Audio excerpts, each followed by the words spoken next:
Este documentário contém cenas fortes acompanhadas de relatos reais e imagens meramente figurativas. A síndrome do pânico é uma doença real que merece atenção. Em caso de identificação, é aconselhável procurar ajuda.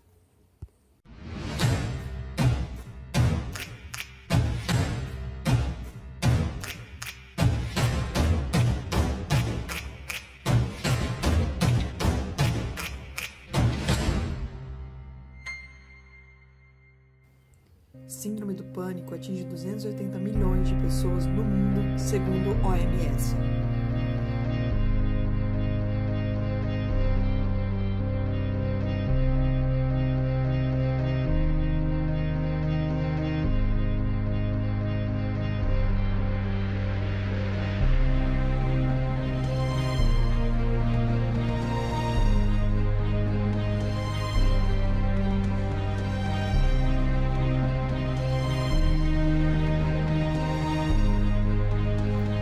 O Brasil é o país com a maior taxa de pessoas com transtorno de ansiedade no mundo.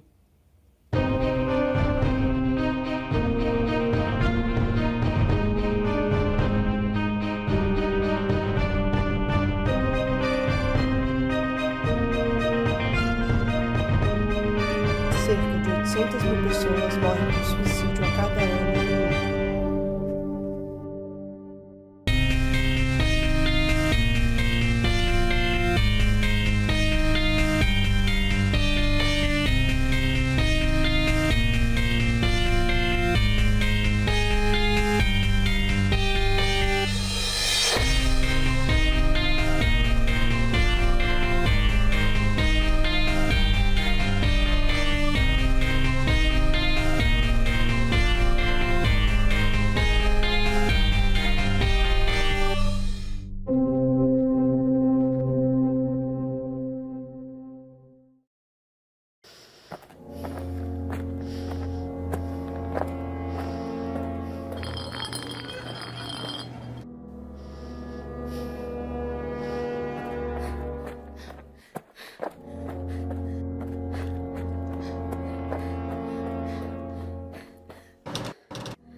O medo é uma das emoções humanas mais poderosas.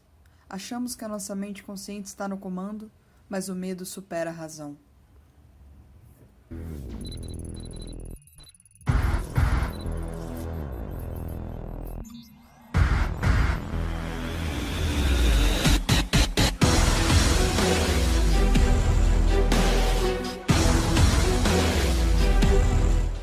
Eu considero importante que as pessoas tenham um conhecimento sobre a síndrome do pânico e como se dão os ataques e crises, para que elas possam conseguir ajuda e possam ajudar outras pessoas, né?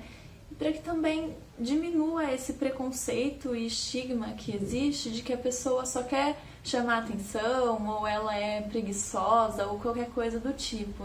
Eu acho que é impossível todo mundo conhecer a síndrome do pânico, mas ao mesmo tempo você procurar saber um mínimo sobre isso, por ser uma coisa tão comum e por ser uma coisa que pode estar muito mais próxima de você do que você imagina. Por exemplo, algum familiar seu, algum colega, tipo aquele seu amigo que toda vez que você chama para sair não sai com você, ou toda vez que acontece alguma coisa grande na sala de aula ele fica muito afetado. Então ele pode ter algum tipo de transtorno desse tipo e você não fazer ideia. É difícil para uma pessoa leiga identificar uma síndrome do pânico, porque inicialmente você acredita que a pessoa está sentindo realmente aquele sintoma ali, aquela enfermidade.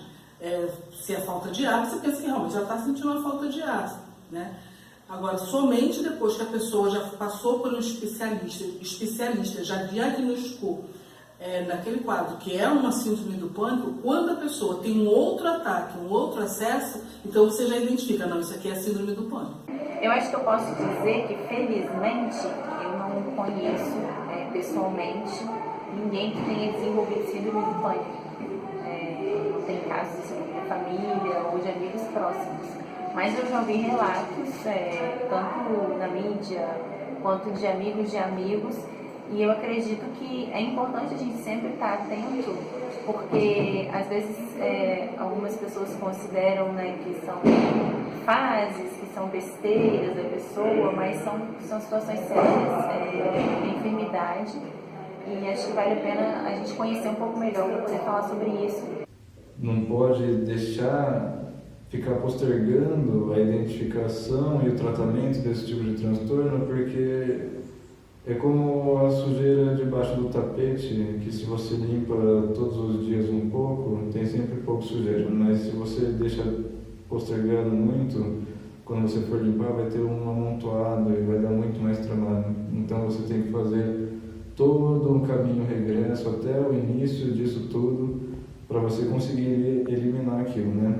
Então, quanto mais precoce for, menor é esse caminho que você tem que percorrer. Todos os tipos de adoecimento que a gente tem são funções do nosso corpo atuando sobre ele mesmo, né? Ou da nossa mente atuando sobre ela mesma. Então, querendo ou não, você desenvolve isso numa tentativa psicobiológica sua, psicofisiológica sua, de se defender de alguma coisa que está acontecendo. Infelizmente é uma defesa não muito eficiente. Eu consigo imaginar os preconceitos que uma pessoa com síndrome do pânico possa passar por eles. E um dos primeiros que ela, certamente, eu acredito que a maioria passa, ela está com frescura. E pensar e refletir sobre isso, as consequências disso na vida de quem tem e na vida de quem está próximo também. A síndrome do pânico e ansiedade apareceu na minha vida a partir do momento em que eu tive a perda da minha mãe. Eu não tenho diagnóstico de síndrome do pânico, mas eu já tive experiências de pânico em que eu achava que tinha sido a partir do ano passado. E me lembrando, eu vi que começou muito antes. Na verdade, eu demorei um pouco para identificar também o que eu tinha, né? Porque eu estava num período de muito esgotamento, tanto emocional quanto físico, extremamente atarefada, sem tempo de lazer, sem tempo de respiro, me sobrecarregando, não respeitando os meus limites físicos. Eu já era naturalmente uma pessoa ansiosa e eu acho que eu estava num momento de ansiedade maior ainda. Eu tive um ataque de pânico muito sem saber mesmo. Eu estava no metrô e de repente ele parecia muito mais cheio do que o normal. O peito, assim, começou a bater aceleradamente no coração, assim, eu sentia uma falta de ar muito grande. E aí, o primeiro momento que eu vi a porta do metrô abrir, eu saí correndo. Comecei a chorar, não conseguia parar de tremer. Eu respirava e eu não conseguia voltar ao normal. O metrô saiu, eu fui ficando sozinha e aí aquilo foi me acalmando, assim. Num momento específico de uma reunião de trabalho, que eu fiquei extremamente nervosa e angustiada com uma situação de discussão entre outras duas pessoas, eu tive uma coisa que pra mim parecia como se fosse uma convulsão, assim. A última que eu tive foi depois de um assalto, foi na frente dos meus irmãos e foi bem difícil deixar que eles me vissem nesse estado. Quando você tem crise, você não entende o que está acontecendo, você não entende que é uma crise, ela acontece no meio da rua, ela acontece em qualquer lugar. Eu tinha uma amiga próxima a mim e eu estava tentando me rasgar e vomitava na rua. É uma coisa que era muito recorrente todas as vezes em que eu tive crise, eu vomito. Sinto uma sensação de que eu estou me sufocando por dentro. E aí eu comecei a sentir alguns sintomas, como garganta fechando. Com esse sintoma eu corri até ao posto de saúde e esse posto de saúde falou para mim que eu tinha tido uma alergia, um sintoma básico. Me deram um remédio, uma injeção. Rapidamente eu apaguei. Eu acho que a gente precisa falar, acho que a gente precisa conversar. A gente precisa conversar muito sobre os profissionais de saúde. Eu tenho muito problema de confiar em profissionais de saúde. Você não confiar, você não tem que confiar, você se sentir muito... Eu simplesmente sentei na escada, peguei meu celular tentando, pensei em ligar pra minha mãe, ligar pra alguém que pudesse ir até ali me resgatar. E não conseguia nem isso, assim, era como se eu não tivesse muito controle de como eu tava agindo. A partir de então, eu tive alguns episódios, assim, de estar comendo e derrubar o garfo, de não conseguir, uma estabilidade, não conseguir beber água porque derramava água quando eu segurava. Comecei a sentir taquicardia. E um dia, andando no ônibus, indo ao centro de Caxias com meu filho, Eu tive de parar no hospital público, porque comecei a sentir como se eu estivesse morrendo, sufocado. E é muito difícil, porque parece que você vai morrer, parece que você não vai conseguir sair daquilo, e parte de mim nas situações desejou que fosse isso. Ao mesmo tempo que você tem um pouco de consciência de que aquilo não é efetivamente real e de que você deve, não, então eu vou controlar agora a minha respiração, eu vou me acalmar, vai ficar tudo bem. Você bota a mão no coração e às vezes você fala, mas não tá tão rápido quanto eu pensei, mas será que tá? Então é como se fossem duas pessoas ali tentando o controle, né? Falta de ar, aí começou a taquicardia, batimentos cardíacos muito rápido. Desci no hospital, o médico me levou rapidamente para poder fazer o exame de eletrocardiograma, não viu nada, não deu nada de eletrocardiograma. Nesse mesmo momento o médico me avisou, procure um psiquiatra, um psicólogo, que você sofre de uma outra doença que não é coração. Tive indicação de um psiquiatra, ele que me ajudou a entender isso, assim, de que eu tava com um transtorno de ansiedade generalizado, porque é isso, a gente não tem ferramentas para lidar com isso sozinho, e o auxílio de um profissional é fundamental mesmo, assim. Procurei um médico especialista e ele me diagnosticou com crise de ansiedade e pânico.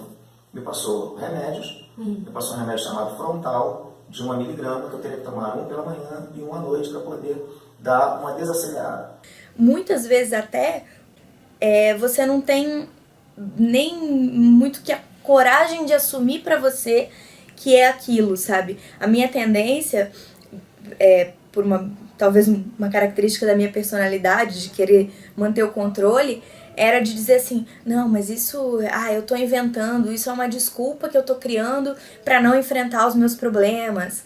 Eu preciso ir adiante independente disso. Imagina que eu tô realmente com uma doença, assim, não, isso... E aí, quando você vai num profissional e ele realmente te diz, não, você tem... isso é fato, isso não é uma coisa da sua cabeça, isso não é uma coisa que você está inventando, isso é uma coisa que sim, você precisa de ajuda para passar por isso, não se culpe, identifique isso para que você possa de repente até dar uma pausa em determinadas atividades, saber lidar com este problema, né?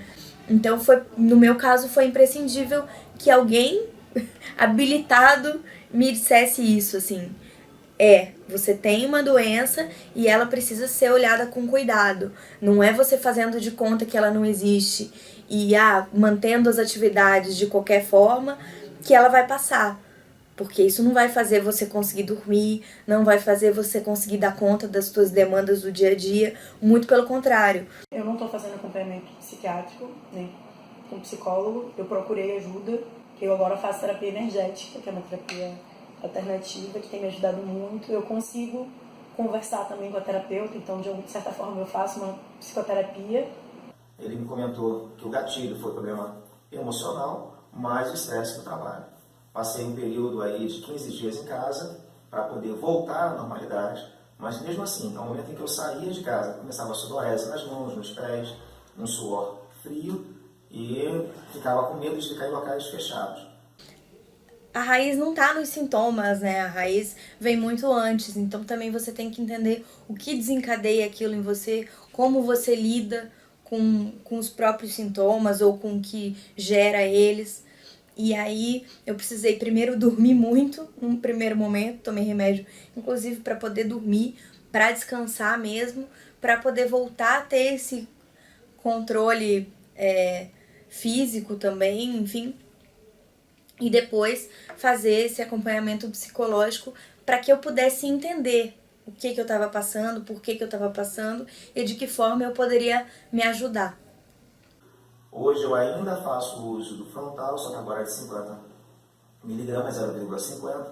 E aí agora eu tomo de 15 em 15 dias. Já diminuiu bastante, mas tive de trocar toda a rotina da minha vida para dar uma melhorada nesse problema que eu tenho. Eu agora já tenho uma postura um pouco diferente, assim, diante da doença. Eu procuro naturalizar ela pra mim e pras outras pessoas. Então eu não hesito, assim, de se esse assunto vier à tona, de dizer que sim, eu tenho, sim, eu passei por crises, e isso pode acontecer comigo a qualquer momento, porque eu acho que isso facilita tanto pro meu estar no mundo, estar nos grupos, e também porque eu acho que é importante isso mesmo, desmistificar para as pessoas, né? De que, ok, são pessoas comuns que passam por isso não diminui a capacidade delas. Eu conheço um amigo que ele é um agente penitenciário, que ele, infelizmente ele toma o mesmo remédio que eu tomo 4 vezes ao dia, porque a ansiedade dele é enorme. Às vezes ele me liga no meio do trânsito para conversar com alguém, para ele tentar chegar até em casa, porque às vezes o pânico para ele é no meio do trânsito. Por exemplo, eu faço faculdade, então na entrada da faculdade você tem que passar por um lugar onde geralmente tem muitos estudantes reunidos. Nos meus dias piores, isso assim é desesperador. Eu faltei muitos dias de aula por conta disso, porque pensar em passar por esse local em que estariam várias pessoas ali confraternizando, que elas poderiam me observar, na minha cabeça todas elas perceberiam o meu estado. Então, assim, prefiro não. Qualquer coisa que esteja acontecendo ao redor, ele já tem a síndrome do pânico. Aí ele tem que ligar para alguém, conversar com alguém para tentar chegar até em casa. E agora ele está procurando outro especialista, porque ele já passou muito tempo sem ir, para ver se ele consegue diminuir essa ansiedade que já está demais. Ele não consegue, às vezes, dormir, fica até 3, 4 da manhã, 6 horas tem que trabalhar, e aí aumenta a agressividade, a irritação. E é um problema que, infelizmente, hoje afeta a muitos que não sabem do problema.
Não quer ser mesária também, não? Eu vou ser mesária só.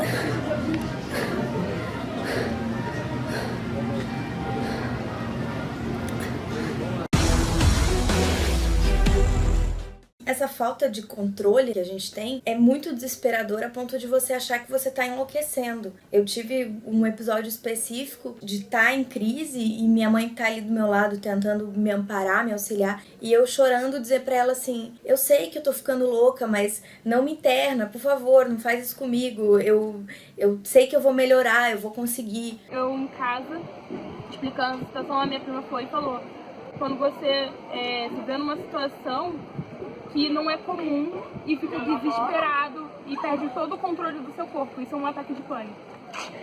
Vamos falar sobre isso. Não é legal a gente esconder, não é nem legal a gente que passa esconder, como também assim a gente deixar de interferir na vida do outro, né? Muitas vezes você observa que alguém tá muito triste, que alguém tá muito ansioso, de uma maneira assim exagerada, né? E você prefere não falar nada. Claro, a gente tem que tomar determinados cuidados também, não é de qualquer forma que você vai falar, mas indicações de profissionais, às vezes meio que de uma forma leve, né, no meio de uma conversa, como se não fosse uma coisa específica, pode ajudar muita gente. É complicado porque a gente perde amigos, as pessoas se afastam, você se torna pesada demais para os ambientes.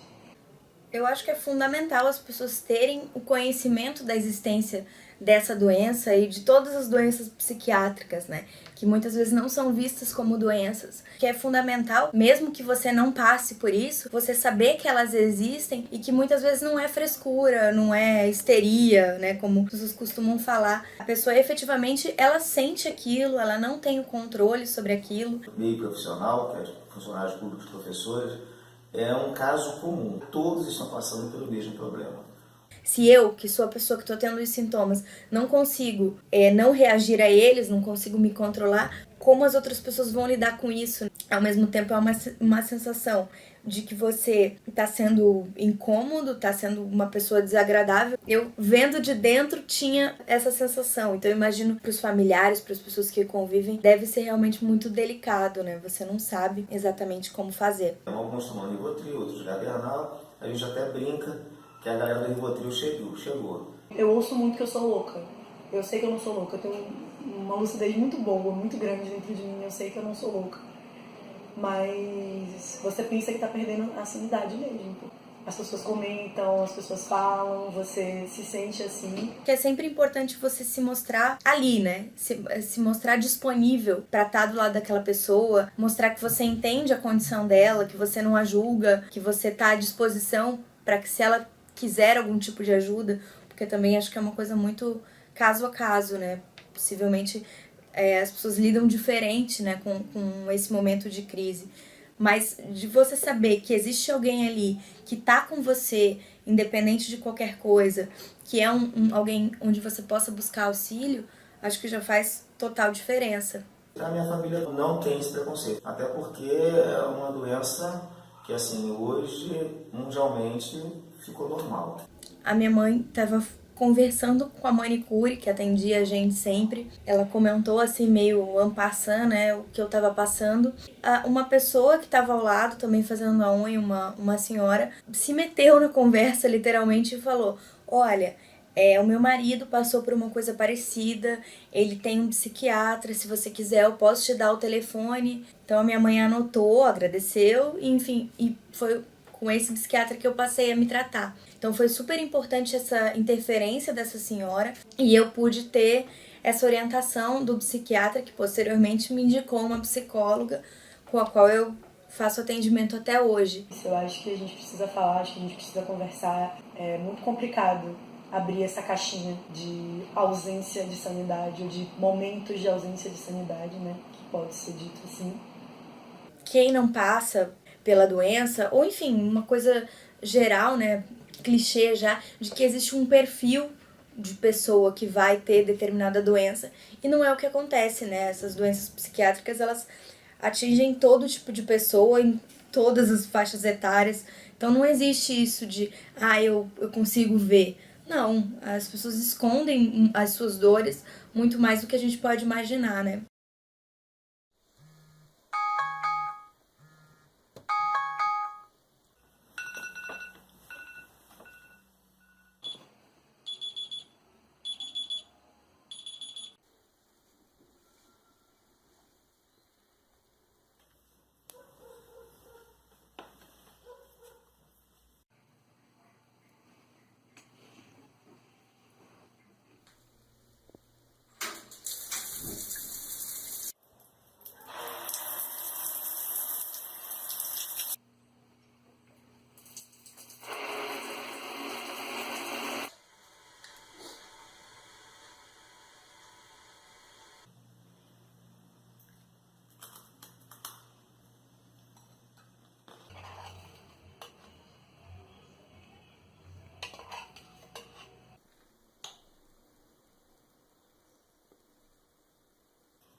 Hoje, tudo tão estranho, tão diferente.